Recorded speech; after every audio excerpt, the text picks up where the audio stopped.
అయినా నీకు ఒకటి చెప్తాను విను. నువ్వు పైరసీలో సినిమాలు చూడడం వల్ల నీకే పెద్ద రిస్క్ చెప్తున్నా. నువ్వు పైరసీలో సినిమాలు చూడడానికి ముందు కొన్ని ఆప్షన్లకు అగ్రి కొట్టేస్తావు.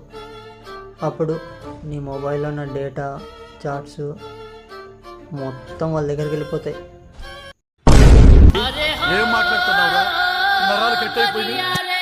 అరే శివ, అయితే నేను నా లవర్ మాట్లాడుకున్న కాల్స్, చేసుకున్న చాట్స్ అన్నీ వాళ్ళ దగ్గర వెళ్ళిపోయి ఉంటాయి అంటావా? నన్ను బ్లాక్మెయిల్ చేస్తారేమో అని భయం వేస్తుందిరా. వీడిద పెద్ద లైలా మధ్యన ఫేమస్ లవ్ స్టోరీ. ఈ డేటా పెట్టుకొని బ్లాక్మెయిల్ చేస్తారు. అదేంట్రా అలా అంటావు? ఇంకేమనాలి బే? నేను ఒకటి అడగనా? ఏంటో అడగరా అది.